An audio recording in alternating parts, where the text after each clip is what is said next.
Wednesday, the 14th of August, and we're reporting in again from the Nasser Hospital, where we're working in southern Gaza.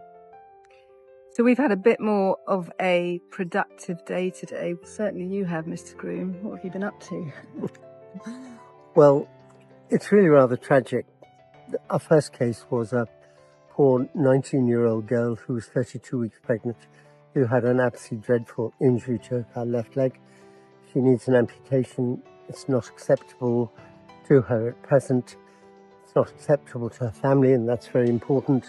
And of course, amputation is only successful if the prosthetics are of good quality and the hospital that provides the prosthetics has been bombed.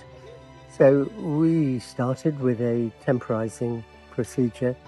We hope helped her leg. It's very unlikely that she will be able to keep it, but we've done all we can this time. And if she decides that she cannot accept amputation, we will continue trying. What about you, Resi? I've had another day, unfortunately, full of children. I started with a little 5-year-old who was in a blast injury 3 days ago, and she has blown most of her left ear off, but unfortunately in the shockwave she's also ruptured her jejunum, part of her bowel, her small bowel. So on the day of admission she spent, I think, about 4 hours in theatre with the general surgeons, having 5 separate puncture wounds or burst wounds repaired. And we got her downstairs to our theatre today to try and repair her ear.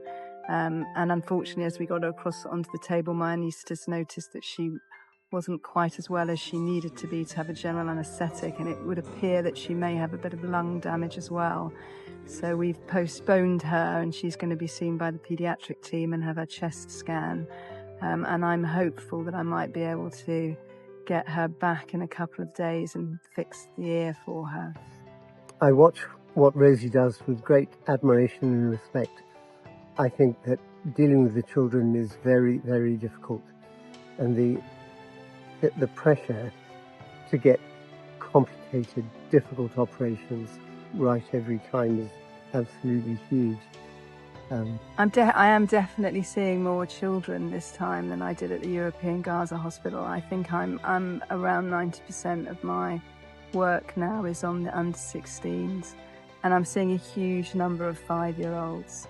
And one of my colleagues at the hospital has told me that's they think that the increased incidence of injuries in 5-year-olds is because they're too big for their mothers to sort of pick them up and protect them, but they're not quite tall enough or fast enough to be able to get themselves out of danger. So they seem to be taking the brunt of the explosive injuries, and I've certainly seen my fill of 5-year-olds on this trip already. 70% of the patients we've seen or operated on today were women or children.